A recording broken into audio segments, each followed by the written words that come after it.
Hi అండి. Good morning. Market ఈరోజు పాజిటివ్గా ఉంటుందని చెప్తే డైరెక్ట్ గ్యాప్ అప్ అయింది మార్కెట్.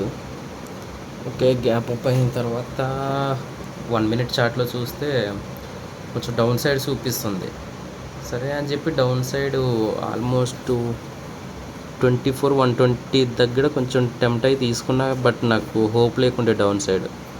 అందుకని చెప్పి ఏం చేసా, మళ్ళీ వెయిట్ చేసి ఎప్పుడైతే మళ్ళీ 120 పైన క్లోజ్ అయిందో ఒక ఎంట్రీ తీసుకున్నా. అప్ సైడ్ ఎంట్రీ తీసుకున్న తర్వాత కొంచెం మళ్ళీ కిందకు వచ్చింది. అయినా సరే నాకు వ్యూ ఉండే, ఒకవేళ వచ్చినా సరే ఒక 40 పాయింట్స్ కిందకు వెళ్ళి మళ్ళీ పైకి పోద్దనే వ్యూ తోటి వెయిట్ చేసా. సో మంచిగా మనకి 180 దగ్గర ఎంట్రీ దొరికింది. బట్ టార్గెట్ మాత్రం చాలా తక్కువ తీసుకున్నాను అనిపించింది. టార్గెట్ 160 వరకు తీసుకున్న 40 పాయింట్స్. సో 40 పాయింట్స్కి మనకి ఈ ప్రాఫిట్ వచ్చింది. బట్ వెయిట్ చేస్తే 100 పాయింట్స్ దొరికేది. బట్ మిస్ చేసుకున్నా. ఎందుకంటే పేషెన్స్ మార్కెట్లో ఇప్పుడు ఉండట్లేదు. ఎందుకంటే మనం లాస్లు ఇచ్చిన తర్వాత ఆ పేషెన్స్ మన దగ్గర ఉండదు. అది ప్రాబ్లం.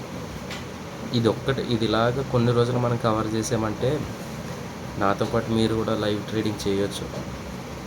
అప్పుడు చాలా ఈజీగా ఒక్క మైండ్ కన్ఫామ్గా ట్రేడ్ చేస్తే మిగతా వాళ్ళందరూ జస్ట్ బ్లైండ్గా ట్రేడ్ చేసినా సరే మనం ప్రాఫిట్లో ఉండొచ్చు.